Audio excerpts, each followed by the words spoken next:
Bismillahirrahmanirrahim. Alhamdulillahi Rabbil Alamin. Wassalatu wassalamu ala syarfil anbiya'i wal mursalin. Nabiyina Muhammadin wa ala alihi wa sahbihi ajma'in. Assalamualaikum warahmatullahi wabarakatuh.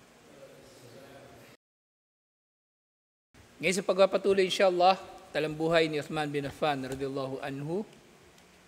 Sa sumunod na bahagi, ang kanyang pagsamba, inshallah, ibadatuhu. Ilan sa mga tagpo kung gaano paglaanan ni Uthman bin Affan radhiyallahu anhu ang pagsamba. Siyempre may kita natin dito, si Uthman bin Affan radhiyallahu anhu, ang isa sa mga pinakamayaman na tao nung panahon ni Propeta Muhammad sallallahu alaihi wasallam, pero hindi siya nagpabaya sa pagsamba. Di katulad ng mayayaman ngayon, parang istorbo pa sa kanila yung sala eh. Meron kang makikita mayaman, late dumating sa sala o kaya hindi talaga nakadalo sa jamaa, doon sa bahay nagsasala, doon sa opisina, katwiran nila, busy o kung ano pang pagpapayaman. Pero hindi si Uthman bin Affan radhiyallahu anhu. Kaya mainam na magiging huwaran natin ang mga sahaba, alhamdulillah. At hindi natin magiging huwaran yung mga maling tao.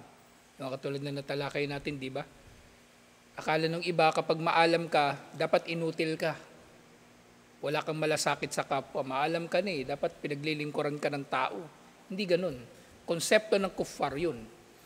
At actually yung isa sa mga dahilan kung bakit nasasabi ng mga scholar na Sufi, si Sharif Makhdum, diba, si Sharif Makhdum dumating dito sa Pilipinas, nagda'wa, 1380. Nauna lang siya kay Rahab Baginda ng 10 taon.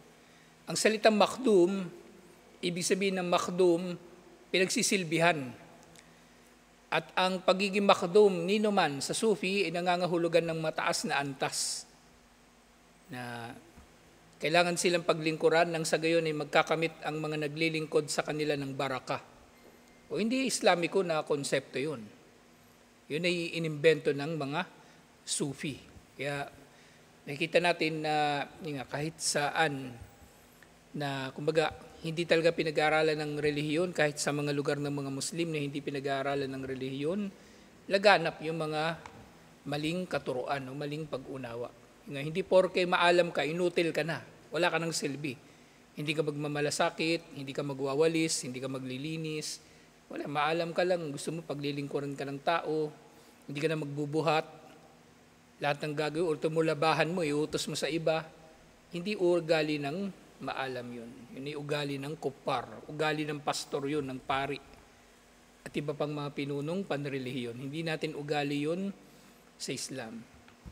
Kaya nagtataka ako sa kambal, ba't si Khalid Laki nung nag-utos magpalaba, sinunod nila, pero pag tayo... papatulong tayo, walang deadma, laging may dahilan. Hindi ko talaga makalimutan yun. Nabalitaan niyo ba yun? Si Khalid Laki bago umalis dito, galit na galit sa kambal eh. Kay ating siya naglabas ng sama ng loob, bobo raw yung kambal, di raw maasahan. Kasi meron siya pinapalaba, kailangan daw matapos ng maaga. Gabi na hindi nyo na napalaundry, di ba? Kahit anong laki niya, luluhod siya sa harapan ko kung sasabihan niya ng ganun. Galit na galit. Galit na galit sa kanila. Hindi. Yung nag-uusap sila noon, yung naghahakot tayo ng mga gamit papunta doon sa taas. Naririnig ko na silang dalawa parang tumataas na nga rin boses ni ating Yun pinag-uusapan nila. Bago sila umalis nung Sabado, yun ay yung pinag-uusapan nila.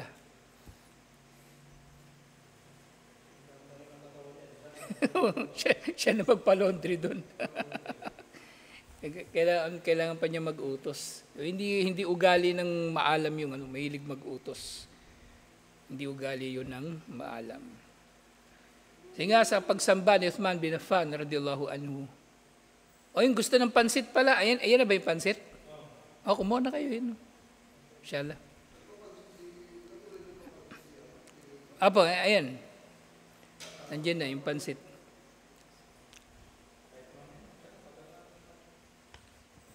Sige nga, sa pagsamba, meron nag-ulat, asawa ni Uthman bin Affan radhiyallahu anha, nung napatay daw si Uthman bin Affan radhiyallahu anhu, hina kutil, yung sabi niya, lakad kataltumuhu. So sabi ng asawa ni Uthman radhiyallahu anhu doon sa mga pumatay sa kanya, na pinatay ninyo siya. Ngayon, maaring nangyari ito na meron pa rin nakapag-ulat kasi maaring hindi naman lahat ng nandun ay kasabwat sa pagpatay kay Uthman bin Affan radhiyallahu anhu. Kasi meron pa nga rin mga natitira doon ng mga sahaba. Yung ilan umalis na pero may naiwan pa rin doon. Na sabi, pinatay ninyo siya, wa innahu la yuhyiyal layla kullahu bil Qur'ani fi rak'atin. Pinatay ninyo siya na siyang na tao na binubuhay niya ang gabi. Ang buong gabi sa pagbabasa ng Quran sa isang rakaah. Ngayon hindi na natukoy dito kung kumbaga binasa ba niya yung buong Quran sa isang rakaah lang. So pero posible rin kung babasahin mo siya ng hadar. Kung isang raka'a, pwede. Pero maaring ano din ito. Kumbaga, bahagi lang ng Quran na binasa niya ng napakahaba, na halos matapos na niya yung buong Quran sa isang buong raka'a. So, posible rin. Pero regardless, nagpapakita ito ng pagpapahalaga ni Uthman bin Affan radhiyallahu anhu sa tahajjud na isang gawaing pagsamba na walang nakakasaksi. Liban na lang kay Allah at sa ilan sa mga tao na nakakakita dito. At ito nga ay iniulat doon sa Al-Bidayah wan Nihaya. Ngayon din iniulat, mata radhiyallahu anhu wal mushafu fi hajrihi, na napatay daw si Uthman bin Affan radhiyallahu anhu, nahawak niya ang mushaf. At sinasabi pa nga na may dugo ni Uthman bin Affan radhiyallahu anhu na tumalsik doon sa mushaf. Ilan yon sa mga naiulat na si Uthman bin Affan radhiyallahu anhu sa kanyang kalagayan nung siya ay napatay. Siyempre gayon din naiulat, diba, nabanggitan natin nung nakaraan, nung araw na sinasalakay na si Uthman bin Affan radhiyallahu anhu sa kanyang bahay, nagsuot na raw siya ng pantalon. Nagsuot na siya ng pantalon, hindi lang siya naka-izar o malong, nagsuot na siya ng pantalon nang sa gayon kapag mapatay daw siya ay hindi lilitaw o makikita ang kanyang aura radhiyallahu anhu. Sumunod na bahagi, syafaqatuhu birra'iyati, ang kanyang pagmamalasakit sa kanyang nasasakupan.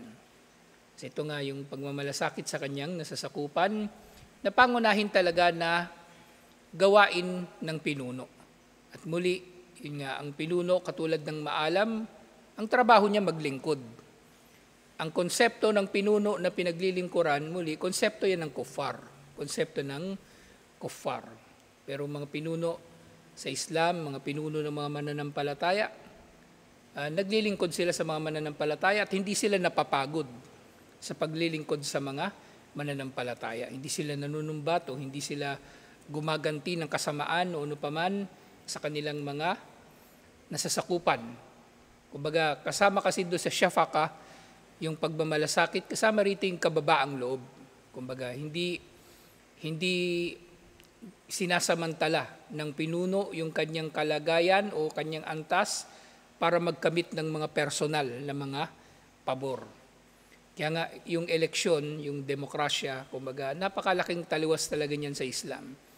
Ang tanging dahilan na nakikiisa ang mga Muslim sa pagboto ay dahil pinahintulutan ito ng mga scholar na inshallah maihalal natin yung pinakamakakatulong at magbibigay ng pakinabang sa mga Muslim. Pero ang sistema talaga ng demokrasya, baluktot talaga. Baluktot. Kasi sa demokrasya, ang mga tumatakbo talaga para kumbaga magiging kandidato sa eleksyon, yung mga naghahangad, mga nag-aambisyon na maging pinuno. At yung ugali na yun ay taliwas na taliwas sa ugali ng mga sahaba. Hindi sila mga ambisyoso na mamuno. Sa napakaraming mga pagkakataon, yung mga sahaba, hindi naman nila tinutulak yung sarili nila para magiging pinuno. Nagiging pinuno sila dahil itinalaga sila ni Propeta Muhammad sallallahu alaihi wasallam. At hanggat maaari, itinatanggi nila ang anumang uri ng pananagutan. Akala lang kasi ng tao, may prestige. May prestige, kumbaga may kasikatan, may impluensya sa pagiging pinuno. Pero sa katotohanan niyan, ang pagiging pinuno sa mas maraming pagkakataon sa araw ng paghuhukom, pagsisisihan lang yan ng tao. Wala yang idudulot sa kanya na anuman, lalong-lalo na kung palpak naman pero pinipilit niya yung sarili niya na magiging pinuno. Katulad ng ngayon, yung mga tumatakbong mga politiko. Wala namang alam yung mga yan. Minsan nga, nagtataka nga ako, paanong nangyayari? Abogado naman. Bakit bobong-bobo magsalita? O parang hindi niya naiintindihan yung batas. Na kumbaga pinapaikot-ikot na lang nila yung mga bagay-bagay para papabor sa kanilang mga gusto, sa kanilang mga ambisyon. So nga ang pinuno sa Islam, pinuno na mayroong pagmamalasakit sa kanyang nasasakupan, inshallah. Ang konsepto ng pinuno na pinaglilingkuran, konsepto na binubuhat, o konsepto ng pinuno na binubuhat ng kanyang mga nasasakupan. Di ba yung dumating na sa punto niyan, yung mga hari, binubuhat na sila ng kanilang mga nasasakupan para hindi tatama, hindi aapak sa lupa ang kanilang mga paa. Konsepto ng kuffar yan, walang ganyan. Walang ganyan. At umabot ang mga sultan ng mga Muslim sa Mindanao sa ganyang ugali. Na kumbaga yung kanilang mga tauhan, binubuhat sila para hindi raw sasayad sa lupa ang kanilang mga paa. Sinong nagsabi niyan? Kaninong sunna ang sinusunod nila sa ganyang mga paniniwala. So yun yung mga inimbento lang nila, ginaya nila sa kuffar. So nga, ang pagmamalasakit sa nasasakupan, wa kana radiyallahu anhu rahiman rafiqal qalb, layin al-janib, syafukan biraiyatihi. Na si Uthman radiyallahu anhu, siya raw ay mahabagin, maawain, siya ay kumbaga mapagmalasakit, malambot ang kanyang puso sa lahat ng kanyang mga nasasakupan. At lahat ng magagandang ugali niya na ito, maaadimil haya wat tawadu, kasama ng kanyang pagiging mahiyain at kasama ng kanyang pagpapakumbaba. Wa rubbama kana dhalika sababan fi tajarru'il fasaka alayhi. Sa sobra niyang pagpapakumbaba, sinasabi ng mga scholar, maaaring yun pa nga yung nagiging dahilan kung bakit pinagbintangan siya o bakit nangahas ang mga tao na pagbintangan siya ng pagiging masama o pagbibintangan siya ng korupsyon o pagbibintangan siya ng kung ano-ano. Kumbaga inakala nila na si Uthman bin Affan radiyallahu anhu ay mahina, kaya nagkaklas sila laban kay Uthman bin Affan radiyallahu anhu. At ito yung hindi magandang ugali ng tao rin. Ang dami ko ng napasukan na trabaho. May tao talagang pag makita ka nila na nagpapakumbaba, aapakan ka talaga nila sa ulo, sasamantalahin ka nila. Alam ko yan, kahit sa Islamic Center, ganyan. Kaya nga, isa sa mga, hindi ko naman sinasabi pinagsisisihan, mula nang nag-Muslim kasi ako, sinikap ko talaga magpakumbaba kasi buong buhay ko naging mayabang ako bago ako naging Muslim. Sikap talaga magpakumbaba. Parang napapansin ko nga rin, mahirap ngayon inaapakan sa ulo. Ang talaga sa akin, yung parang gumising sa diwa ko na hindi na pwede yung ganun na apak-apakan ka lang sa ulo, kailangan mong magpakita rin ng pangil. Nung na talaga yung nagsimula uli ako mag-aral ng history. Nakita ko hindi mo madadaan sa lumanay ang lahat ng bagay. Kahit anong pagpapakumbaba mo, apakan at apakan ka pa rin talaga ng mga tao sa ulo. Kahit anong husay ng pakikitungo mo sa kanila, hindi rin sila lahat makikitungo ng maayos sa iyo. So dapat balanse, inshallah. Yung nga, yung, lalo na yung ano, si Sam yung malaking impluensya dito.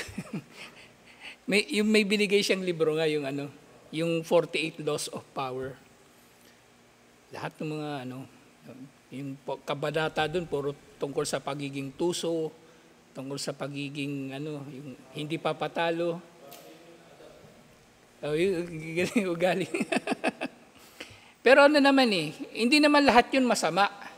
Kasi pwede mo rin naman ngang magamit sa ano yun sa practical na bagay, kumbaga.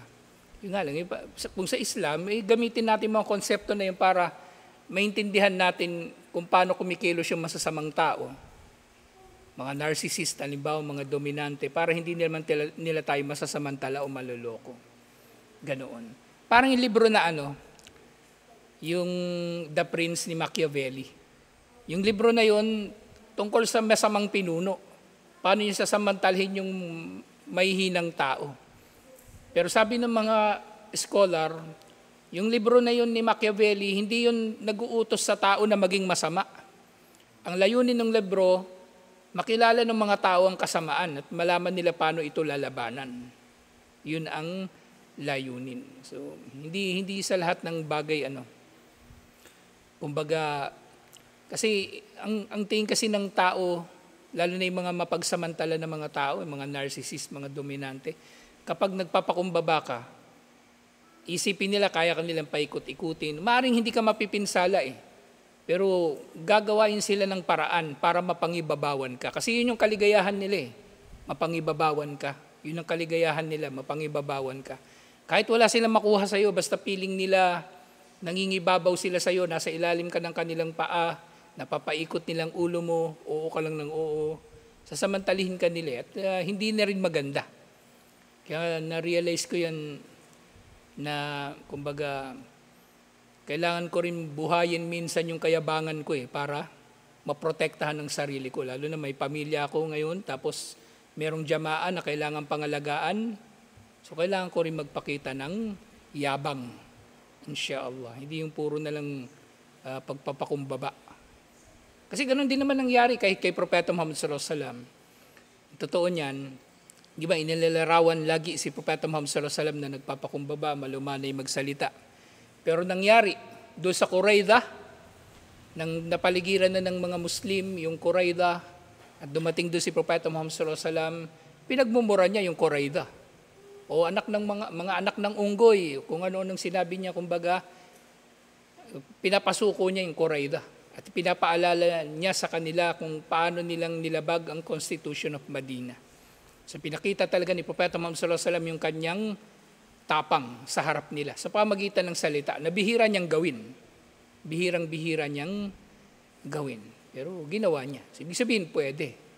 Ibig sabihin pwede. Hindi sa lahat ng bagay ay magpapakumbaba tayo. At ganun din yung sinasabi dito ng author, na yung masyadong pagpapakumbaba ni Uthman bin Affan radhiyallahu anhu, yung kanyang masyadong pagiging mahiyain, ay naging dahilan din na samantalhin siya ng mga tao, na pinagbibintangan siya ng kung ano-ano, at nagiging dahilan na tinataliwas nila si Uthman radhiyallahu anhu. Yung sinabi ni Ibn Omar radhiyallahu anhuma, sabi niya,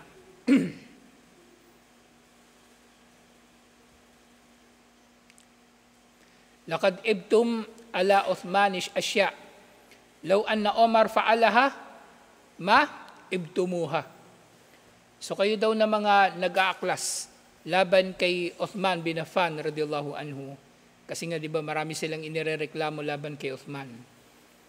Na mga umuron, gaira, mustankira at iba pang mga bagay. Sabi ni Ibn Omar, pinipintasan ninyo si Uthman sa mga bagay-bagay na kung si Omar ang gagawa, hindi ninyo siya pipintasan. Kumbaga takot sila kay Omar Alam nila mamamatay sila kapag gagawin nila kay Omar yung gagawin nila kay Uthman.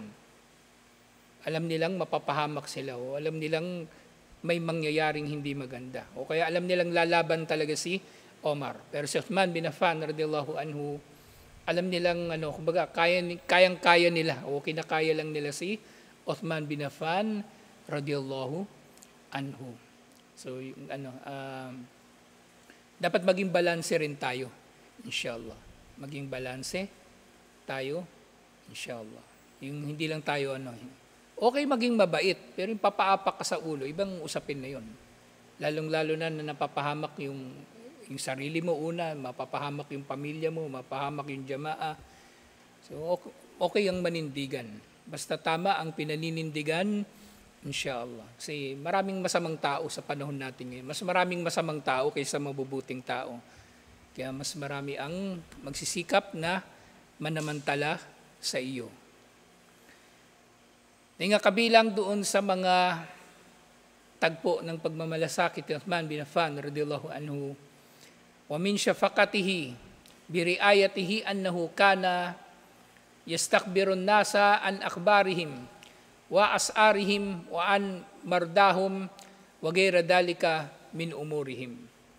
Nakagawian na ni Uthman bin Affan radhiyallahu anhu na nakikibalita siya doon sa mga tao kung kumusta na sila, anong kanilang mga kalagayan, anong kanilang mga problema. Ultimo yung, kumbaga, presyo ng bilihin, binabantayan niya na hindi ito masasamantala ng mga tao. At hindi tinatanong niya rin yung mga tao kung meron bang mga sakit na kumakalat o lumalaganap sa mga tao nang sa gayon ay maagapan at di pa pang mga bagay na katulad nito. Sa ganito si Uthman radhiyallahu anhu. Kumbaga, makatotohanan siya na pinuno. Realistic siya na pinuno. Yun nga. May nabasa ko kanina eh. Meron kasing sikat na nobela sa Spanish. Yung Don Quixote. Si Don Quixote, na siya matanda na, meron siyang demensya. Kumbaga, dumating siya sa punto na sinasalakay niya yung windmill, yung umiikot pag hinahanginan. Yung windmill nung unang panahon nakakabit yun sa mga pamputol ng troso. Ngayon nakakabit na siya sa panggawa ng kuryente sa generator Sa sobrang demensya niya, sinalakay niya yung isang windmill sa pag-aakala na yung sinasalakay niya dragon. Kumbaga hindi siya hindi na siya talaga, kumbaga meron na siya sariling mundo. At yung Don Quixote sa sobrang comedy yun actually na nobela, comedy. Na bilib siya sa sarili niya, puring-puri niya yung sarili niya, pero palpak naman talaga siya.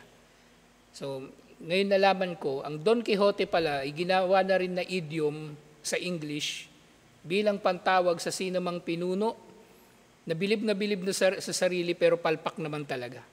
Kumbaga, daming pinapangako, hindi naman niya matutupad, daming plano, hindi naman niya alam kung paano tutuparin, o merong sisimulan, hindi naman tatapusin. So, Don Quixote ang tawag sa kanila. Pero si Uthman bin Affan radhiyallahu anhu, hindi siya ganun. Alam niya kung anong ginagawa niya.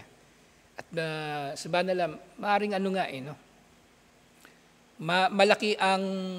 malaki ang pagkakatulad talaga ng negosyo sa politika. Kumbaga, paano mo papatakbuhin ng pamumuno sa mga tao, ganun din kung paano mo patatakbuhin ng negosyo. Kailangan ng pagmamalasakit. Kailangan aware ka sa mga nangyayari. Hindi nangangarap ka lang. Nangangarap ka, lalaki negosyo mo, pero anong plano na lalaki ang negosyo mo? Bilang pinuno, nangangarap ka, nagaganda ang kalagayan ng mga tao, pero anong plano na mapapaganda mo ang kalagayan ng mga tao? Kaya nga hindi gumaganda yung kalagayan ng mga tao kasi wala man talagang plano yung mga pinuno. Wala silang plano. Ang plano nila, manatili sa pwesto at tumaas ang pwesto hanggang sa marating nila yung kung saan lupalop man sila pinakamataas na makakarating. Barangay chairman, barangay tanod, nangangarap din yung mga yan, maging mayor, maging governor. Walang pakialam yan sa kapakanan ng tao. Wala yung pakialam sa kapakanan ng tao, ang karamihan sa kanila. Kung meron man, lalo na kufar, bihirang-bihira. Sa mga Muslim nga, bihira kang makita ng politikong matino Sa kufar pa kaya? Na hindi naman naniniwala sa pananagutan, hindi halos naniniwala sa araw ng paghuhukom. So wala tayong aasahan sa kanila. Kaya dapat natin magiging halimbawa, inshallah, si Uthman bin Affan radhiyallahu anhu at ang iba pang mga sahaba radhiyallahu anhum wa arda. Tutuloy natin ito inshallah yung huling bahagi na ng kanyang buhay, yung pagkakapatay sa kanya. Itutuloy natin the next week, inshallah.